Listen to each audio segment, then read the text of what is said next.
नमस्कार मित्रांनो, माझ्या मार्केट चॅनलमध्ये मग सर्वांचे स्वागत आहे. आज जी काही निफ्टीची एक्सपायरी झालेली आहे ना, पुन्हा एकदा तेच होताना पाहायला मिळालेले आहे, जे की बँक निफ्टीमध्ये होतं, फिन निफ्टीमध्ये होते किंवा मिड कॅपमध्ये. ज्या इंडेक्सची एक्सपायरी असते ना, त्यामध्ये अतिशय छोट्या रेंजमध्ये कामकाज होतं आहे आणि एखाद्या महत्त्वाच्या लेवलच्या जवळच एक्सपायरी होती आहे. दोन्हीही म्हणजे कॉल बायर असू द्यात किंवा पुट बायर असू द्यात, दोन्हीही झिरो होत आहेत गेल्या काही दिवसापासून पाहतोय. त्यामुळेच सेबीचे जे नवीन सर्क्युलर आलं ना, त्यावेळीही मी बोललो होतो की त्यामधला बेंचमार्क इंडेक्स हा जो पॉईंट आहे ना, तो अतिशय चांगला आहे. तो जेवढा शक्य होईल तेवढं लवकर आपलं करायला पाहिजे की जेणेकरून या ज्या एक्सपायरी आहेत ना, त्यात थोड्याफार आपल्याला ट्रेंडिंग पाहायला मिळतील. नाहीतर काय होतं, प्रत्येक एक्सपायरी ही मॅनेज केल्यासारखी आपल्याला पाहायला मिळते. बरं, काल आपण काय डिस्कशन केलं तर मार्केट जर याच्यावरती निघते, कालही एक चांगला ब्रेकआउट देऊन मार्केट बंद झालेलं, मार्केट म्हणजेच निफ्टी बंद झालेली होती, एक चांगलं गॅपअप. आता या केसमध्ये काय होते, ज्यांच्याकडे BTST होते म्हणजे जे कॅरी फॉरवर्ड ट्रेड होते ना, त्यांना चांगला प्रॉफिट झाला आहे. पण आज दिवसभरामध्ये ना शॉर्ट साईडचे ट्रेड करणाऱ्यांना प्रॉफिट झालं आहे, ना लॉंग साईडचे ट्रेड करणाऱ्यांना प्रॉफिट झाला. मी बायरचं पॉईंट ऑफ व्ह्यूने बोलतो आहे. सेलरला नक्कीच प्रॉफिट झाला असेल, परंतु बायरला आणि कोणत्याही प्रकारे चांगली पोझिशन बनवण्याचं मार्केट कुठेही नव्हतं. कारण का, जरी हे दिसत असले की 25,080 पासून तर अगदी 25,060 म्हणजे हा 100-125 पॉईंटचा फॉल जरी दिसत असला, तरीही इथे कुठेही पुट तुम्ही जाऊन आत्ताही चेक करू शकता. पुटमध्ये कुठेही प्राईस एक स्पाईक येताना किंवा चांगल्या पद्धतीने मुवमेंट होताना पाहायला मिळालं नाही. अतिशय स्लोली कॉल ऑलरेडी वाढलेले होते, ते कमी होत होते. पुट सकाळच्या पहिल्या 2 कॅन्डलमध्येच डाऊन झालेले होते आणि तेच दिवसभर आपल्याला पाहायला मिळालं. म्हणजे अगदी इथे 24,960ला जरी मार्केट आलेलं असलं, तरीही त्यावेळेस 25,050 हा जो पुट होता ना, तो 70, 75, 60, 65 या दरम्यानच ट्रेड करत होता आणि तो फायनली अगदी 40-45च्या दरम्यान येऊन 40च तो बंद झालेला आहे. म्हणजे कोणतेही चांगली मुवमेंट नाही आहे किंवा कोणत्याही ट्रेडरला आज चांगला ट्रेड करायला मिळाला नसणार आहे. ज्यांच्याकडे BTST होते, कॅरी फॉरवर्ड ट्रेड होते, त्यांना नक्कीच चांगला प्रॉफिट मिळाला असेल. कारण का सकाळी या कॉलमध्ये चांगला प्रॉफिट मिळाला आणि आम्ही इथे घेऊन गेलो. मी कालही सांगितलं होतं की जसं या ट्रेंड लाईनच्या वरती बंद आहे, तर कॅरी फॉरवर्डसाठी चांगली पोझिशन होती आणि ते त्याच्यामध्ये सकाळी प्रॉफिट झाला. पूर्ण दिवस हा अवॉइड करण्याचा होता, म्हणजे कोणतीही चांगली संधी.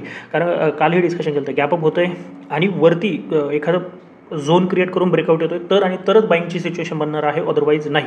किंवा पुन्हा या लेवलला टेस्ट करायला येईल किंवा इथे टेस्ट करायला येईल, पण कुठेही चांगली संधी मिळालेली नाही. फायनली काय झाले, फक्त एक, जर तुम्ही अगदीच शेवटी म्हणजे 3, 3:15च्या दरम्यान, 2:45 ते 3:30च्या दरम्यान ट्रेड केला असेल, अगदी परफेक्ट ट्रेड लाईन ड्रॉ केली, तर तुम्हाला या ब्रेकआउटला रिटेस्टिंगला एक चांगला ट्रेड मिळालेला असणार आहे. आम्ही तो केला आहे, अगदी 2-3 रुपयाचं बाईंग होते, 3-4 आणि 15-16 तो गेलेला आहे. परंतु ते अगदी रेअर होता की प्रत्येकालाच मिळाला असेल अशातला भाग नाही आहे. आता उद्या काय करू शकतो आपण, पुन्हा मार्केट त्याच पद्धतीने आहे, मुवमेंट नाही आहे. म्हणजे जरी आपण स्टेप बाय स्टेप वरती जात असलो ना, तरी मुवमेंट नाही आहे. एवढी महत्त्वाची लेवल ब्रेक झाल्याच्या नंतर एक चांगल्या मुवमेंटची अपेक्षा होती, पण तसं काही होताना पाहायला मिळालं नाही. आता उद्या काय करायचं आहे, ही जी ट्रेंड लाईन, मी नॉर्मली ट्रेंड लाईन ठेवत नाही चार्टवरती, पण तरीही ही जी ट्रेंड लाईन आहे ना, ती थोडी एक्सटेंड केली तर तुमच्या काय लक्षात येईल, हा एक आता महत्त्वाचा सपोर्ट बनलेला आहे आणि वरतून ही जी ट्रेंड लाईन आहे याचा ब्रेकआउट घेऊन मार्केट त्याच्यावरती आहे. पण मार्केट ज्या पद्धतीने बिहेव करते ना, उद्या फक्त 2 महत्त्वाच्या लेवल लक्षात ठेवायचे. वरती आहे 25,080 ते 100. याच्यावरती कोणत्याही कंडिशनमध्ये म्हणजे फ्लॅट ओपनिंगने इथे जाऊन थोडा वेळ सस्टेन करून ब्रेकआउट येऊ द्यात किंवा डायरेक्ट गॅपअप होऊ द्यात, इथे थोडा वेळ सस्टेन करून नवीन ब्रेकआउट क्रिएट होऊ द्यात, तरच आपण बाईंगची पोझिशन क्रिएट करणार आहोत. त्याचं फायनल टार्गेट अगदी 25,350 पर्यंत तुम्हाला असू शकतो. 25,350 मध्ये मग तुम्ही 60-60, 70-70 पॉईंटचे टप्पे करून तुमचा स्टॉप लॉस ट्रेल करू शकता. बस ही एक महत्त्वाची लेवल आहे आणि जी डाऊन साईड आहे, मग ते फ्लॅट येऊ द्यात किंवा गॅप डाऊन येऊ द्यात. जसं 24,950 ही जी ट्रेंड लाईन आहे ब्रेक होईल, तर तुम्ही एक डाऊन साईडचा ट्रेड प्लॅन करू शकता. इथेही जवळजवळ 200 पॉईंटचं टार्गेट तुम्हाला याच्या खाली मिळणार आहे. जे टार्गेट येते ते आहे 24,770च्या आसपास, म्हणजे 770-750 ही जी लेवल आहे ना, इथपर्यंतचे टार्गेट येतात. फक्त काय आहे, मार्केट बुलिश ट्रेंडमध्ये आहे, त्याच्यामुळे कुठूनही एक बाईंग येऊ शकतो. फक्त स्टॉप लॉस ट्रेल करायचं, डाऊन साईडला स्टॉप लॉस हा स्ट्रिक्ट असला पाहिजे, एवढं लक्षात ठेवायचं. फक्त काय करायचं, गॅप डाऊन ओपनिंग होते, पुन्हा इथं रिटेस्टिंग येऊ द्या, एखादं डबल बॉटम असेल किंवा कोणतंही बेरिश फॉर्मेशन असेल, शूटिंग स्टार असेल, ते बनतंय, तर याचा तुम्ही स्टॉप लॉस लावू शकता. म्हणजे 960 ब्रेक होताना 975 वगैरे तुम्ही एक स्टॉप लॉस लावून एक डाऊन साईडचा ट्रेड प्लॅन करू शकता. अदरवाईज दुसरं सध्या तरी मार्केटमध्ये काहीही दिसत नाही की एखादं फॉर्मेशन बनते किंवा काही नाही आहे तसं.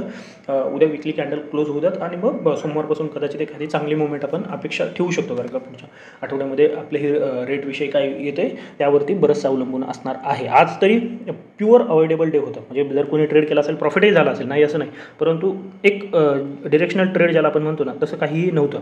आता उद्या सेन्सेक्सची एक्सपायरी आहे. इथे एक चांगली संधी मिळण्याची शक्यता आहे. सेन्सेक्समध्येही अगदी निफ्टीप्रमाणेच कामकाज झालेलं आहे. इथे सुद्धा दोन महत्त्वाचे लेवल आहेत. डाऊन साईडची जी लेवल आहे ती 81,650-700 ही जी लेवल आहे ती एक महत्त्वाची आहे.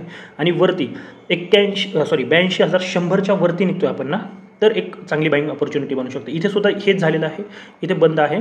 मग हे 100-150 पॉईंट आहेत ना, किंवा 82,000 आहे, याच्यावरती तुम्ही एक ट्राय घेऊ शकता. म्हणजे इथे 50% क्वांटिटी आणि बाकीच्या एक 82-150 ब्रेक झाल्याच्या नंतर ट्राय करू शकता. अदरवाईज दुसरं काही नाही आहे. याच्यावरती तुम्ही बाईंग साईडचा ट्रेड प्लॅन करू शकता. याच्यावरती 82,500पर्यंतचा प्रवास आपण पाहिल आणि 81,650-700 ब्रेक झालं तर 81,300 ते 200पर्यंतचा प्रवास आपल्याला पाहायला मिळणार. मी आज जास्त एक्सप्लेन का करत नाही आहे, कारण का सध्या मार्केटमध्ये तसं काही नाहीच आहे की या लेवलपासून रिकव्हरी येऊ शकते किंवा याच्यावरती चांगलं बाईंग बनणार आहे. आपण ऑलरेडी ATHला आहोत आणि मार्केट ज्या पद्धतीने बिहेव करायला पाहिजे मोठ्या मोठ्या कॅन्डल तशा बनत नाही आहेत. म्हणून कदाचित आज एक हॉल्ट कॅन्डल असेल.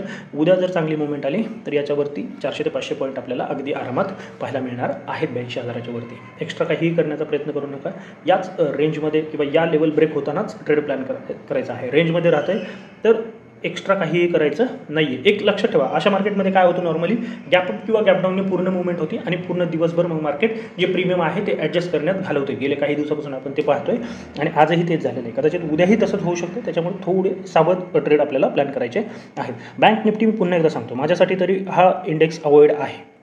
जोपर्यंत कमीत कमी 52,300च्या वरती बंद होत नाही, याच्यामध्ये कोणताही ट्रेड बनत नाही आणि खाली क्लोजिंग बेसिसवरती सांगतो 51,200 किंवा 51,000 ॲटलिस्ट आवरली कॅन्डल क्लोज होत नाही, तोपर्यंत कोणताही ट्रेड प्लॅन करायचा नाही. हा, छोटे मोठे स्कॅल्पिंग किंवा 150-200 पॉईंटसाठीचे जे ट्रेड आहेत ते तुम्ही याच्यावरती म्हणजे 51,750 ही जी लेवल आहे ही इथे दिसते त्याच्यावरती एक ट्राय घेऊ शकता.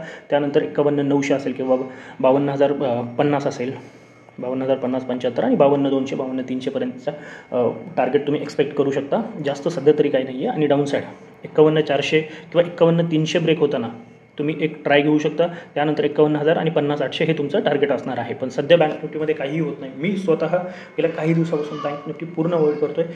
जोपर्यंत या महत्त्वाच्या लेवल वरती 52,300 ॲटलिस्ट आणि खाली 51,000 ही जी लेवल आहे ती ब्रेक होत नाही. म्हणजे ही 1,000-1,500 पॉईंट वाटतात आपल्याला मोठे, पण त्याच्यामध्ये काहीही मुवमेंट होताना पाहायला मिळत नाही आहे. काल एक्सपायरी असून सुद्धा मिळालेलं नाही आहे, आजही नाही आहे. कदाचित उद्याचा दिवसही तसाच जाऊ शकतो.